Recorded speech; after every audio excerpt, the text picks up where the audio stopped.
Sumerian literature consists, we now know, after many, many years of research by numerous scholars, including myself. For decades, our understanding of the world's first civilization has gone largely unquestioned until now. What if the framework we use to interpret Sumerian culture, language, and history is fundamentally flawed? New perspectives suggest more than minor corrections. They challenge ideas about divine power, human origins, and even consciousness itself. The figures the Sumerians described as gods may not be what we assume. Hidden within clay tablets older than the Bible could be insights powerful enough to reshape how we understand early civilization and humanity's story. Hidden doubts of a legendary scholar. Samuel Noah Kramer was the undisputed titan of Sumerian studies for half a century. He wasn't just a scholar studying ancient tablets. To many, he was Sumer itself. His name appeared across textbooks, museum exhibits, and academic papers, making him the ultimate authority on what is widely considered humanity's first civilization. Yet, in the final weeks of his life, Kramer delivered a stunning confession. He believed he had been wrong, not in some small detail, but in the very framework he had spent decades building. This admission shocked those around him, but was quietly buried by the academic world. The shadow of Kramer's doubts began creeping into his work as early as the 1960s and 1970s, but went almost unnoticed at the time. Buried in the footnotes of his academic papers were cryptic remarks about ambiguous words and obscure passages. These were not the footnotes of normal scholarly caution, but signs of a growing uncertainty about how to interpret the meaning hidden in the cuneiform script. Words that had no exact English equivalent, concepts difficult to frame in modern terms. These warnings multiplied as Kramer's career progressed. By the 1980s, Kramer's unease had transformed into outright skepticism. In one of his later papers, he admitted that the more he studied the texts, the less certain he became about what they truly meant. His colleagues began whispering that Kramer was losing his grip, attributing his doubts to age or fatigue from decades spent in a dusty basement surrounded by clay tablets. But Kramer was not philosophizing or succumbing to old age. He was confronting a profound problem buried deeply in the essence of the Sumerian language and thought. What terrified Kramer was not just the complexity of the texts, but the realization that the entire intellectual framework he had relied upon might be flawed. For 50 years, he had interpreted the Sumerians through the lens of modern categories, assuming they had clear concepts of religion, gods, miracles, and creation. However, the old scholar discovered that none of these assumptions were firmly supported by the language itself. In fact, the Sumerians may have understood their world in ways that modern minds cannot easily grasp. Kramer found that the Sumerian language lacked several foundational concepts we take for granted. There was no clear word for religion or a supernatural realm separate from the natural world.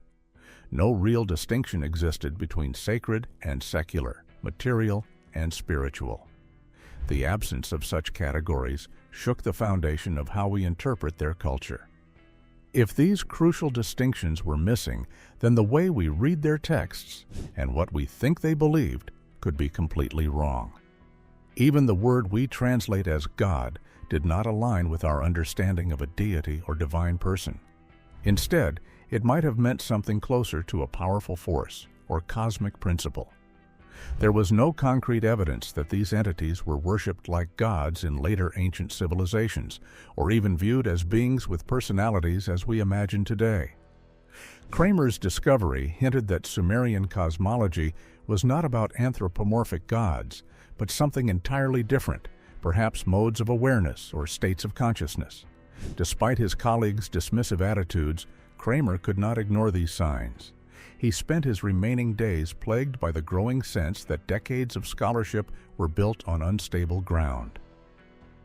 This internal crisis finally culminated in his last groundbreaking revelation, one that would challenge everything accepted about the Sumerian legacy. But before revealing that, it's important to understand the radical nature of the Sumerian language itself and what it tells us about their worldview. The complexity of what Kramer uncovered about language pointed to a civilization that defied modern categories altogether, opening the door to a very different interpretation of their text. Language without religion. The idea that the Sumerian language had no word for religion sounds impossible at first. It contradicts everything we expect from ancient peoples. Yet this radical linguistic fact means that they didn't perceive the world divided into sacred and profane or natural and supernatural the way later cultures did. Without a baseline normal world for miracles to disrupt, the concept of a miracle simply didn't exist for them.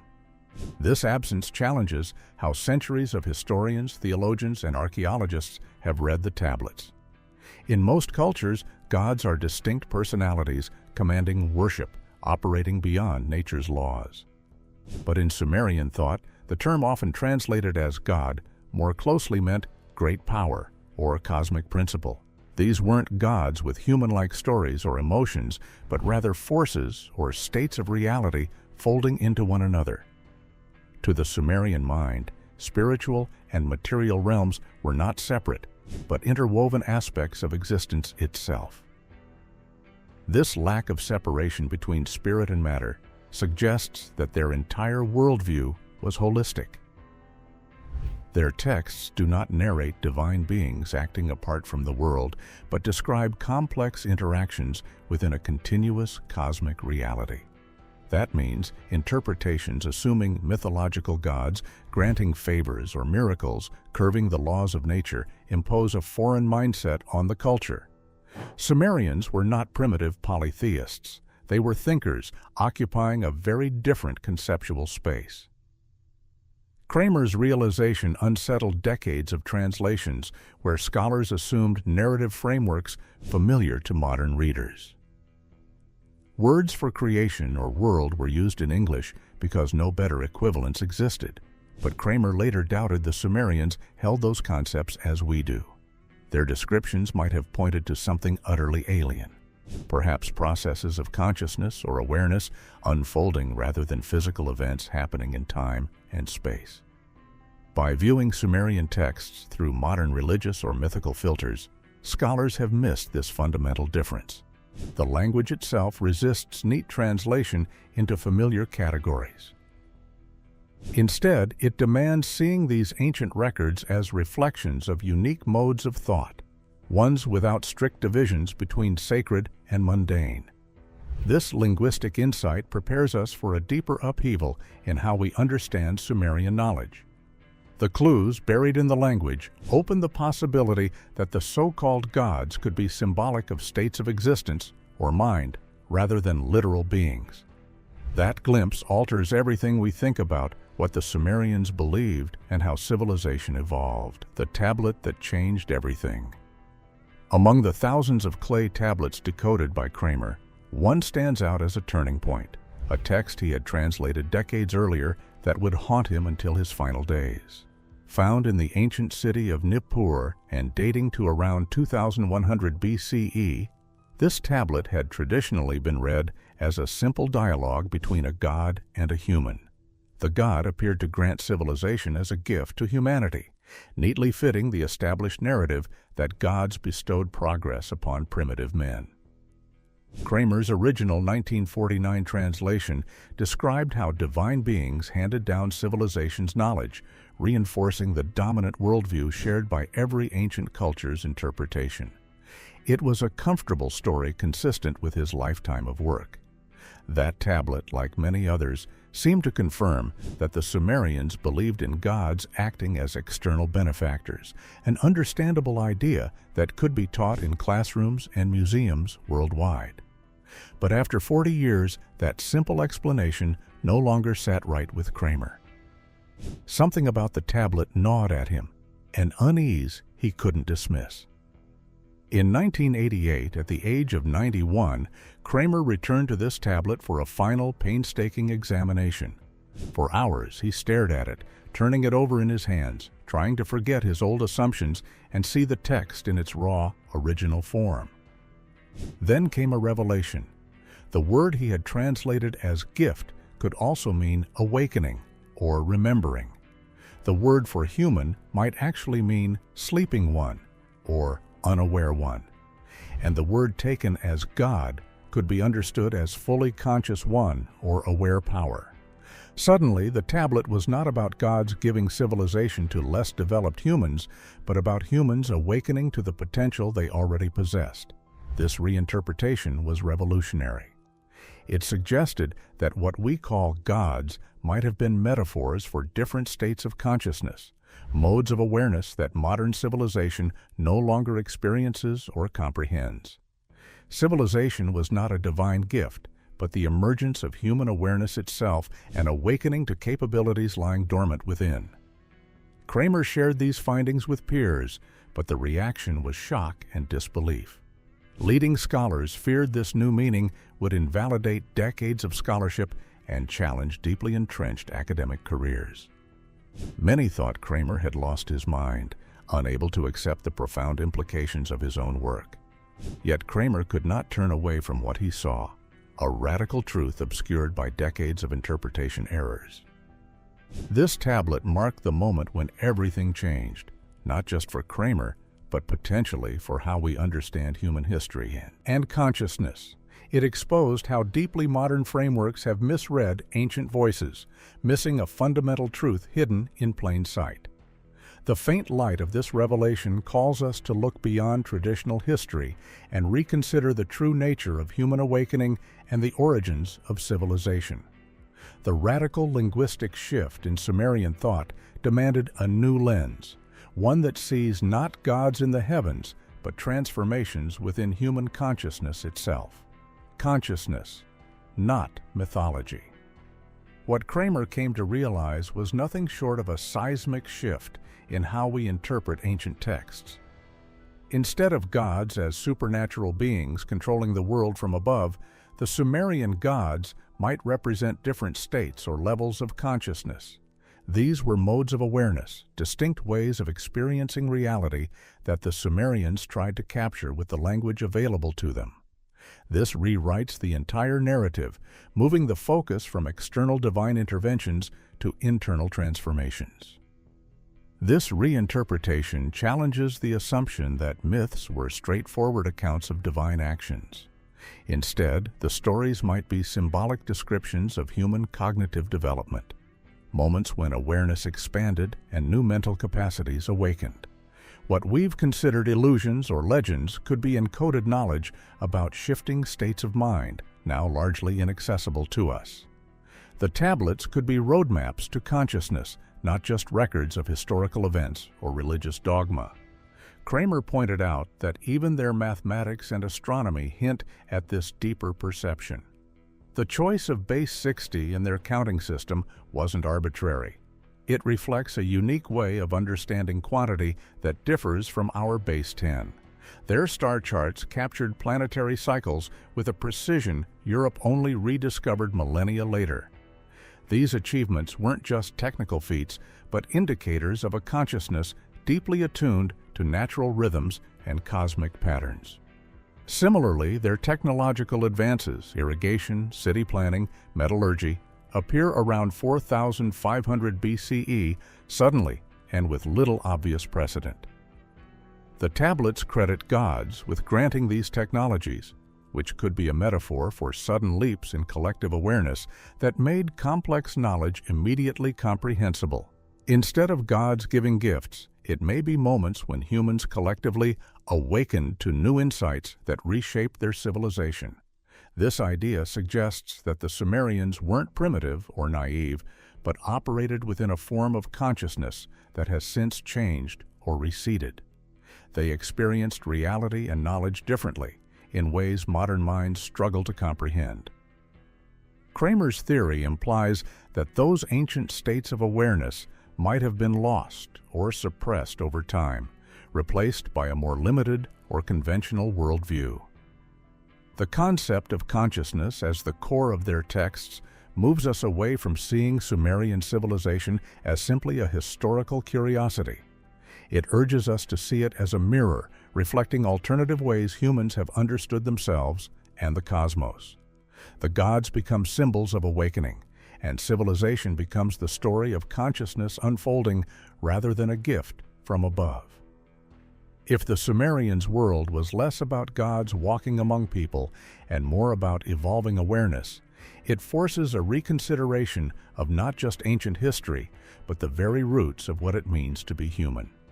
Their legacy invites us into a dialogue about cognition that stretches beyond archaeology into philosophy and psychology.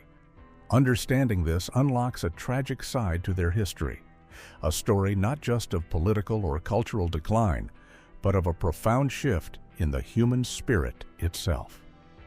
Civilization's rise and cognitive shift. The Sumerian civilization's remarkable rise and sudden collapse take on new meaning through Kramer's late insights.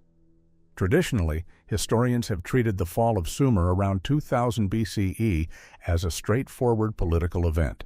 Conquered cities abandoned, populations dispersed. But Kramer noticed changes in the tablets from Sumer's final centuries that hint at something deeper than political upheaval. The writings became more concrete and practical, but less engaged with cosmic principles, as though the collective mindset was contracting. It wasn't just politics that shifted, it was cognition itself. Somewhere along the line, the expansive modes of consciousness that made early Sumer possible began to fade. The ancient texts started reading more like the work of people disconnected from their own ancestral knowledge, unable to access the profound insights once taken for granted. This cognitive decline parallels the civilization's structural collapse, suggesting a link between cultural demise and consciousness change. The famous Sumerian king list dramatically illustrates this shift. Early kings are recorded as reigning for implausible tens of thousands of years, while later kings have normal lifespans. Historians often dismiss the early numbers as mythology transitioning into recorded history, but Kramer interpreted them as symbolic of different states of existence. The impossibly long reigns represented extended modes of consciousness, which later generations lost and replaced with more familiar, finite lifespans. The perspective presents the kingdom's downfall as an event that brings about the extinction of a specific method people used to perceive their surroundings. The spiritual and cognitive universe of the ancient Sumerians began to collapse, which resulted in their ability to understand the world becoming less complex and less universal. Their decline in metaphysical sophistication was matched by a loss of their technological and urban achievements. Civilization exists through its constructed environments and governing systems, which arise from the human consciousness that produces them. The deep transformation creates an alarming situation because it shows that all forms of human perception might vanish from existence. The ancestors who lived long ago left behind knowledge that helps modern people understand their current situation. Our current state exists beyond this line, which prevents us from fully understanding their texts because we lack their unique way of thinking. The collapse not only reveals a historical occurrence, but also shows a fundamental human problem that affects our ability to comprehend the world. Academics in mainstream fields fail to recognize this cognitive shift because its acceptance challenges the main historical accounts of human progress and civilization development. The existing perspective presents historical events as an unending process that brings about advancements in both knowledge and technological progress. The research shows that human understanding developed through a cycle of loss and gain, which created a broken path instead of an unbroken forward motion. Recognizing the possibility of lost states of human awareness opens new paths for exploring how ancient wisdom can inform our present and future understanding of ourselves. Lost knowledge and modern implications.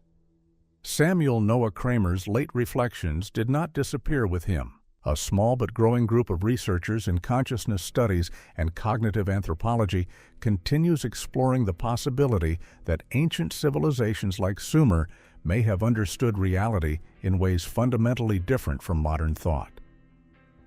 Revisiting Sumerian texts through this perspective, some scholars interpret stories once labeled as mythology as expressions of altered consciousness and alternative modes of existence, challenging long-standing academic assumptions. Mainstream scholarship continues to exercise its conventional assessment methods.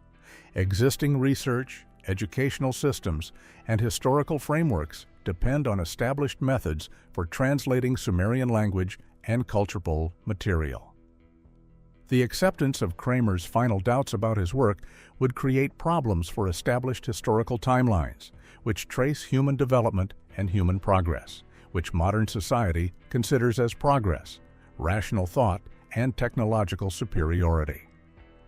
The professional investment of scholars causes this hesitation, which also shows cultural discomfort that people experience when they need to change their understanding of human history.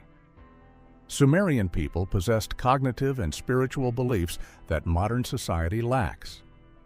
So our understanding of progress needs to be redesigned. Human development involves both the development and decrease of human abilities to understand and know, which researchers need to understand. The clay tablets that museums preserve maintain ongoing communication, but their complete understanding requires more than translation because it needs the reader to grasp the ancient way of thinking. Kramer proposed that history remains at risk of misinterpretation because contemporary societies overlook the boundaries of their current understanding. The research of these possibilities will transform existing scientific discussions about human cognitive processes and spiritual experiences and social development, which will drive scientists from archaeology and anthropology and philosophy and consciousness studies to work together while they discover new ways to understand human knowledge and experience. The study of ancient civilizations requires researchers to develop new methods that combine textual analysis with psychology, neuroscience, and comparative philosophy to achieve their research goals. Scholars should recognize ancient knowledge systems as separate methods for understanding the world because these systems developed through different environmental, social, and educational practices. Research on Sumer and other early cultures requires this framework because it enables scholars to explore knowledge development throughout history beyond mere translation and reconstruction. Ancient thought requires modern society to reassess its understanding of human knowledge boundaries because it provides new insights into past thought systems. Thank you for joining this exploration into the hidden depths of Sumerian history and consciousness. If this story made you rethink what you know about civilization and human potential, please like and subscribe for more content that challenges mainstream history. Don't forget to share your thoughts in the comments. We want to hear your perspective on what we might have lost or misunderstood. See you in the next video.